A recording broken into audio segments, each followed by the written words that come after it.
आप लोगों को पढ़ा रहे थे यही फैक्टर्स अफेक्टिंग वाइब्रेशनल फ्रीक्वेंसी, और उसमें हमने डिफरेंट इफेक्ट्स पढ़े थे। अब हम कुछ एग्जाम्पल्स को डिस्कस कर लेते हैं जिससे वो एकदम क्लियर हो जाएगा। ठीक है, डिफरेंट एग्जाम्पल्स को एक साथ हम डिस्कस करें जिससे कि पूरा क्लियर हो जाएगा कि किस तरीके से वेव नंबर चेंज होती है। लेकिन इसके लिए इम्पोर्टेंट है कि हमें डिफरेंट फंक्शनल ग्रुप के लिए वेव नंबर की वैल्यू पता होनी चाहिए। अब जैसे हम डिफरेंट कार्बोनिल ग्रुप की बात करें, इस ग्रुप को हम क्या कह रहे हैं?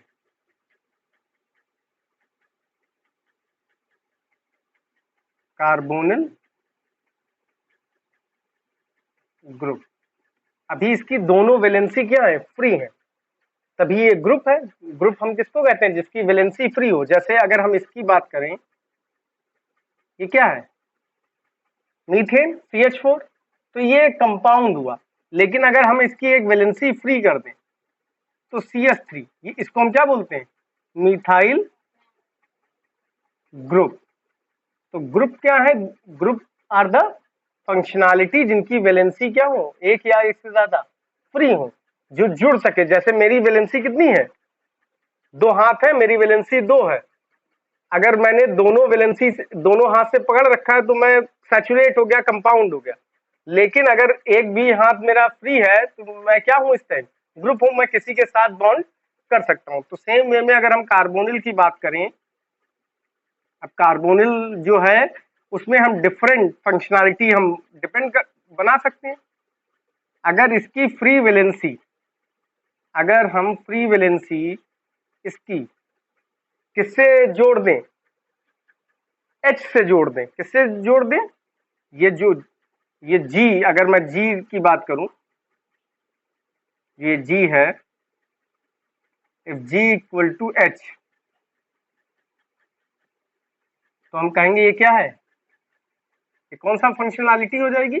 बताओ, इसको क्या कहेंगे? एल्डिहाइड कहेंगे। ठीक है, अब यहां R मैं लिखे दे रहा हूं। अगर G हमारा कार्बन का ग्रुप है, ठीक है, कार्बन वाला ग्रुप है, या मैं R ही लिख दूं, तो ये क्या हो जाएगा आपका? वुड बी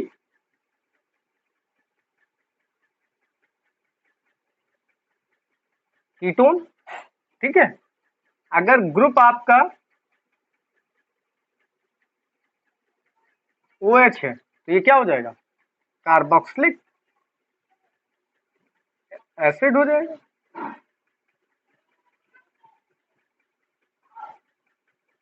तो जब तक ग्रुप डिफाइन नहीं है तब तक हम नहीं बता सकते ये एल्डिहाइड, कीटोन या एसिड है। अब इसके हम डेरिवेटिव की बात कर सकते हैं। अगर ग्रुप हमारा क्या हो? OR हो, तो ये क्या हो जाएगा? RCOOR। ये क्या हो जाएगा हमारा? एस्टर। अगर हमारा ग्रुप OCOR है तो ये क्या हो जाएगा? RCOO and R। इसको हम क्या बोलेंगे? Acid and hydride. ठीक है, अगर ग्रुप हमारा हैलोजन है, मान लो क्लोरीन है, तो इसको क्या बोलेंगे? Acid chloride. ये क्या है? Acid chloride. अगर ग्रुप हमारा NH2 है तो ये क्या हो जाएगा? Acid amide. ये क्या हो जाएगा? एसिड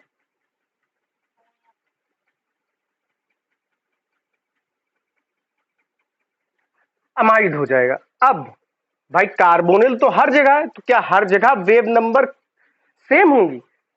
तो हर जगह वेव नंबर सेम नहीं होंगी, it will depend on these group. जो ये ग्रुप लगाए हुए हैं इस पे डिपेंड करेगी कि वेव नंबर क्या होगी। तो बहुत बार आपसे ऑर्डर पूछ लिया जाता है, ऑर्डर ऑफ वेव नंबर बताइए between carboxylic acid ester, acid anhydride, acid chloride, acid amide and aldehyde ketone. इनका आप ऑर्डर बताइए कि क्या है। ठीक है, समझ में आई बात? तो मैं वन बाय वन करके आपको डिस्कस करता हूं और फिर बताता हूं क्या फैक्टर। बहुत इंपॉर्टेंट है, बहुत बार पूछा जाता है। इसको हटाऊं? ओके। तो अगर हम बात करें, पहले हम एनहाइड्राइड की बात कर लें और फिर उसके बाद हम डिस्कस करते हैं, क्योंकि बाकी जगह तो एक कार्बोनिल है, एनहाइड्राइड में आपके दो carbonyl.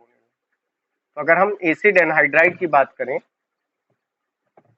That means C double bond O, O C double bond O।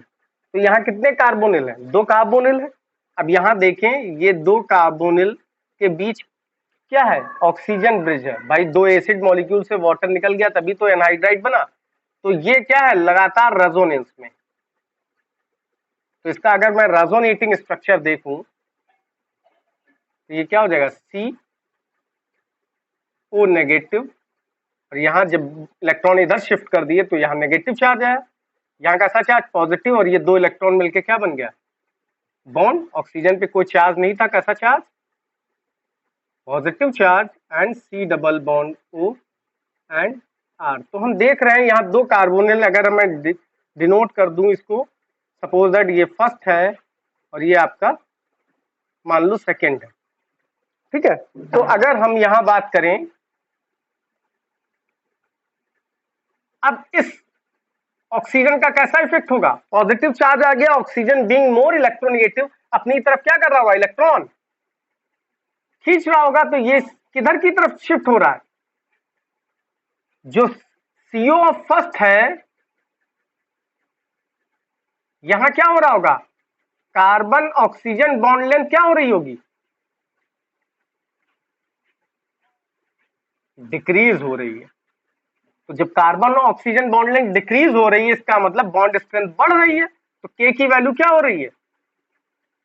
Increase कर रही है। और वेव नंबर क्या हो जाएगी? यहां कार्बन ऑक्सीजन की इंक्रीज करेगी फॉर 1। जबकि अगर हम यहां देखें सेकेंड वाले में, तो यहां कार्बन ऑक्सीजन, ये तो फर्स्ट हो गया। अगर हम सेकेंड वाले में देखें, सेकेंड बैंड के लिए ये फर्स्ट बैंड हो गया। सेकेंड बैंड के लिए देखें तो वहां कार्बन ऑक्सीजन कैसा बॉन्ड करेक्टर है? सिंगल बॉन्ड करेक्टर है। जब सिंगल बॉन्ड करेक्टर हुआ, इसका मतलब कार्बन ऑक्सीजन बॉन्ड लेंथ क्या हुई? बढ़ गई। कार्बन ऑक्सीजन बॉन्ड लेंथ क्या हो गई? बढ़ गई। तो फोर्स कांस्टेंट क्या हो गया? डिक्रीज हो गया। तो वेव नंबर जो होगी कार्बन ऑक्सीजन की, वो क्या होगी? डिक्रीज करेगी। तो हमेशा याद रखना, एसिड एनहाइड्राइड में कार्बोनिल के कितने बैंड आते हैं? For acid anhydride we get two bands in infrared spectroscopy, IR, one of higher wave number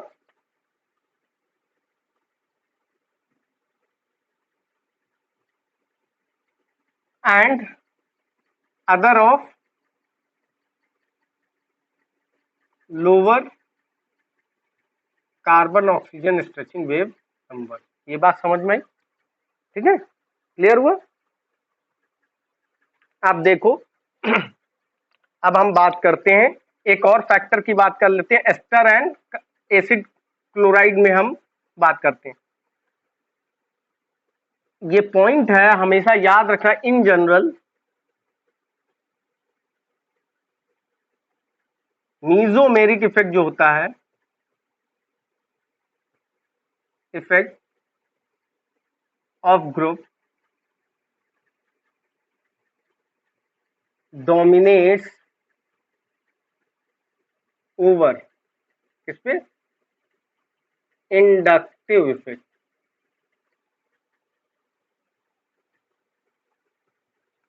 accept कहां, एक्सेप्ट हैलोजेंस, हैलोजेंस को छोड़ दें, यही हमने आपको पढ़ाया लेक्चर में बताया था, एक्सेप्ट हैलोजेंस। जहां क्या होता है, उनका माइनस आई स्ट्रॉन्ग होता है खींचने वाला इफेक्ट उनके प्लस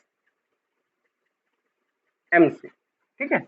बाकी के केस में तो अगर हम एस्टर की बात कर लें और एसिड क्लोराइड की बात कर लें, पहले हम किसकी बात करें, एसिड क्लोराइड की बात कर लें, और हम दूसरा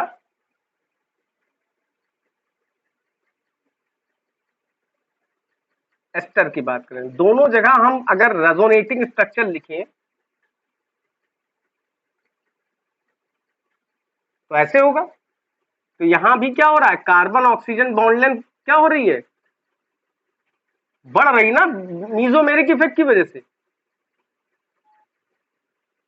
तो ओ आर का क्या है, एल्कोक्सी जो ग्रुप है उसका प्लस एम इफेक्ट जो है ग्रेटर है उसके माइनस आई से। इसका मतलब कौन सा स्ट्रक्चर डोमिनेट करेगा अगर हम बात करें 1 और 2 में। हाँ, ओके, एक मिनट।